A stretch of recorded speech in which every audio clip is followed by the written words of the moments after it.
They are the third largest country on earth by landmass. They are the second largest country on earth by GDP, and they are the largest country on earth by population.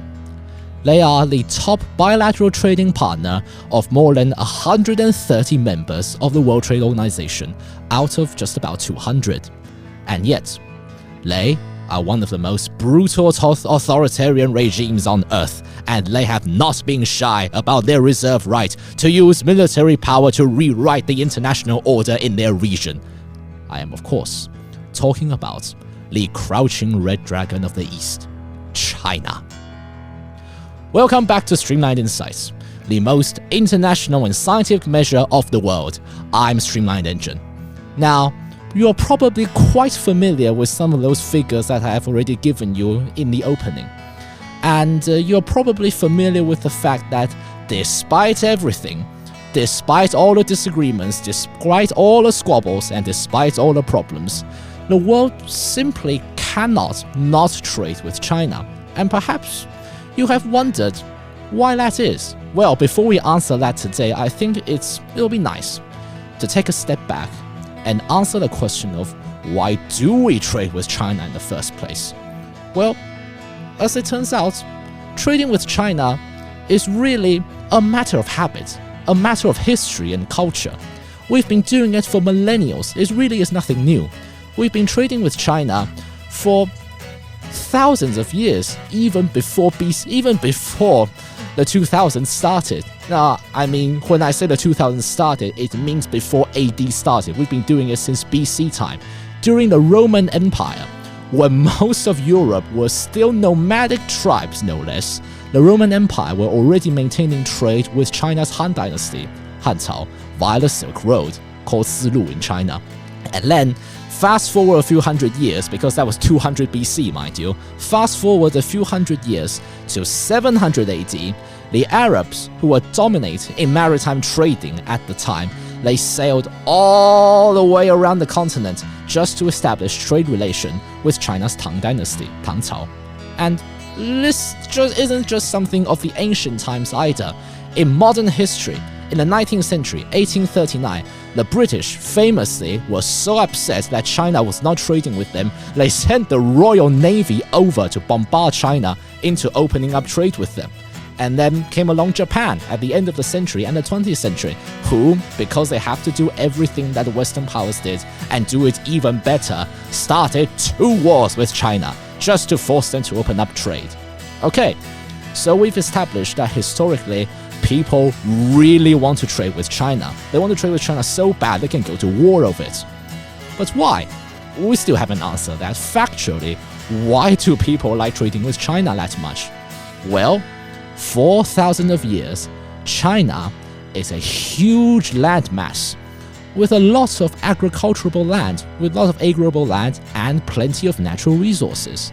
It has a great pool of people who represents first, a low labor cost, a very cheap source of labor, and of course, these people are decently civilized, so they can be a vast market for consumer goods to be sold to. And then, China has a pretty stable government for thousands of years. The question of how good that government is, it isn't another one totally. However, China has a stable government to do business in. So, with all these factual reasons, it is not strange at all why people like trading with China that much. And then, it's 2023 now. That's barely changed, and that certainly didn't change in the 1970s when Henry Kissinger, Secretary of State of President Nixon, went over to Mao Zedong's Communist China to open up trade with them. It doesn't matter if that stable and capable government has the name of Chinese Communist Party. The problem of the matter is, it's China, and trading with it is good, right? The timing of that is very special, because it's 1971. At the time, the US was still recognizing the Chiang Kai-shek-led regime, the Republic of China, the ROC, based completely in Taiwan, as the China that represents the whole of the Chinese people in the UN. UNSC suit as well to boot. Well, supporting China, supporting the ROC, supporting Chiang Kai-shek is rather farcical to many people in the world, because come on now, you're telling me that the government based solely in Taiwan represents the entirety of China? Well, the British certainly didn't buy that. The British broke off relation with Chiang Kai-shek as early as 1950, only a few months after the Civil War ended, mind you. And then by the 1970s, aside from the trade arguments, the argument about the US supporting a democratic and free government, free of the communist yoke, is starting to show its cracks as well, because Chiang's regime is far from democratic. It's not nearly as bad as Mao, don't get me wrong, but it's certainly not a democracy either. It is a brutal authoritarian regime under martial law. So, coupled with the fact that you want to do business with that huge landmass of the actual China, and the fact that supporting democracy is really not working as an argument anymore, you can see why Kissinger and Nixon went over to open up Mao Zedong's China's doors. And then, of course, there are the geopolitical concerns, which not many people talk about nowadays. The geopolitical concern of that point in 1971 is that India and Pakistan, both of which are on China's southern borders, are battling it out over eastern Pakistan, nowadays Bangladesh. And a few miles over to the east, the US itself is getting stuck in Vietnam. They are going nowhere in that war. You couple that with the fact that China had just had a very public and very nasty splitting with the Soviet Union, the Sino-Soviet split, in the 1960s, and started shelling each other on their mutual border on Heilongjiang, then you understand why the US thinks they really need a friend over the region. Neither India, Pakistan, or Vietnam are really fond of the US at the moment, and under the grand structure of the Cold War, the US versus the USSR, you can understand that, China doesn't like the USSR, so we'll have to unite with China to form a partnership of some sorts. It doesn't matter if they really like us or not. Fact of the matter, what matters is that they hate the Soviet Union as much as we do. It's a classic example of the enemy of my enemy is my friend. And then, fast forward to 1984, Mao Zedong is no more. China is under the leadership of Deng Xiaoping, and they have opened up their doors even more. They opened up coastal cities like Shenzhen, Ningbo, and Xiamen to Western businesses. They relaxed regulations, they lowered taxes, and they offered government subsidiaries. Western businesses started flooding in for the natural resources, for the cheap labor, and for the big market that China presents. And from that moment on, it's full steam ahead. Even the 1980 Tiananmen Square massacre, it barely made a difference. The West did place some sanctions on the West.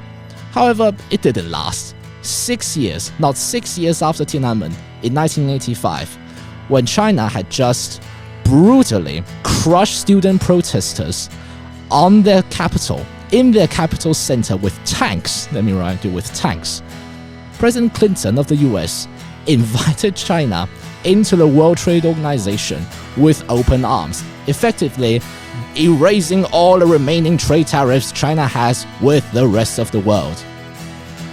And you would think, why would they do that? When China so obviously doesn't believe in the same things as the West, why do they do that? Well, you think that they don't care about democracy and human rights anymore. You think they're a bunch of hypocrites. It turns out they have a rather good argument for that. You must have heard something like this. Like, if we give China economic development, if we let China prosper, then they will definitely democratize, because democracy is the ultimate desire of humans. If you sum it up in 3 words, it's called change through trade.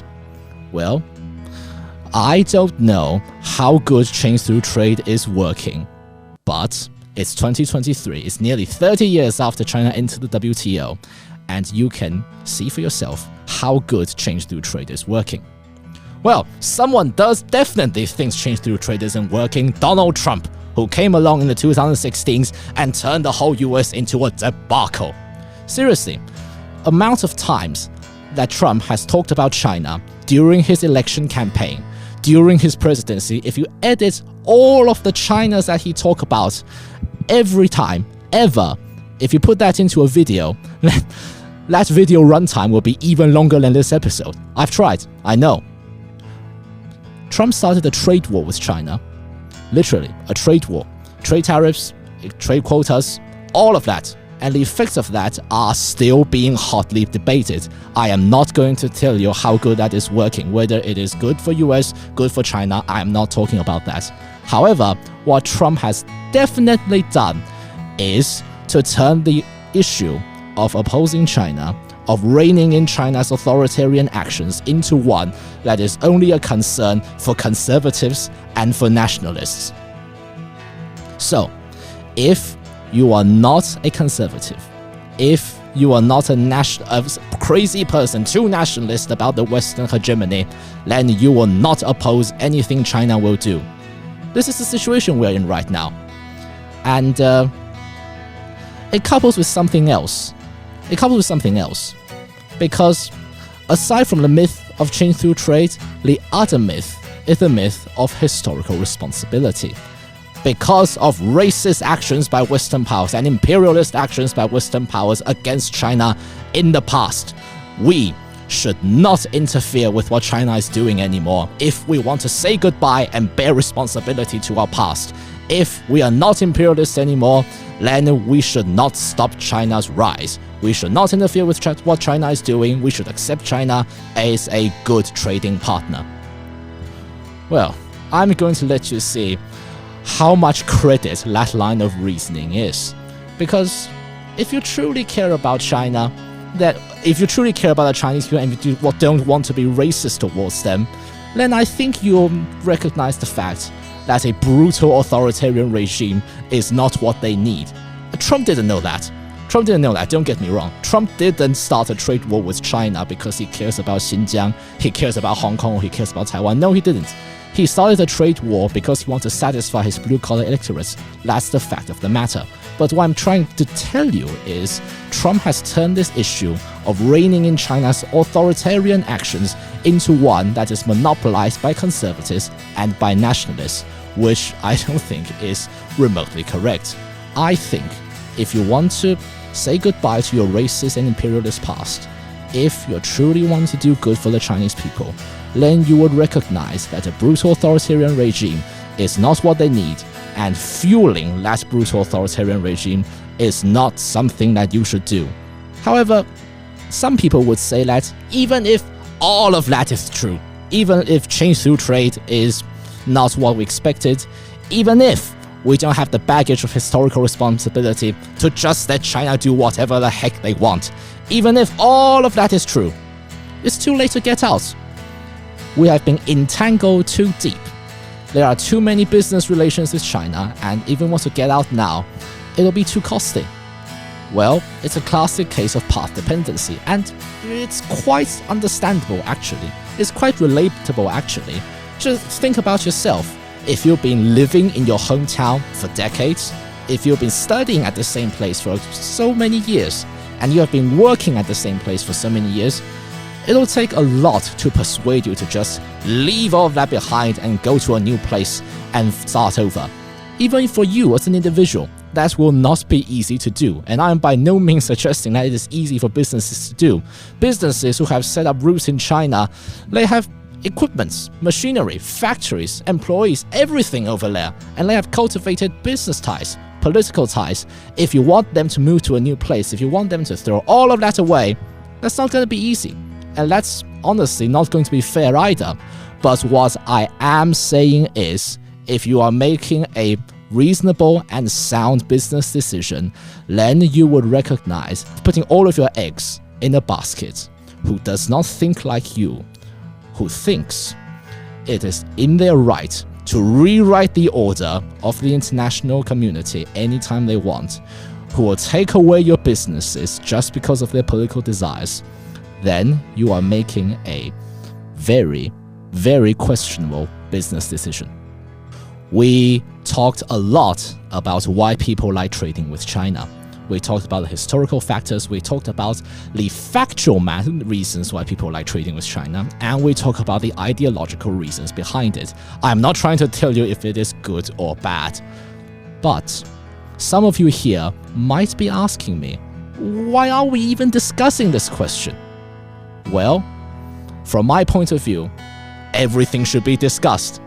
If you are a person that believes in freedom, in human rights, then you will not say that China's brutal authoritarian actions are not any of your business. And even if you are very honest, and even if you say that business and profitability is all that you care about, then, as I just told you, if you put all your eggs in a basket where they think they can use political power at any time to take away your things, then you are making a very, very questionable business decision.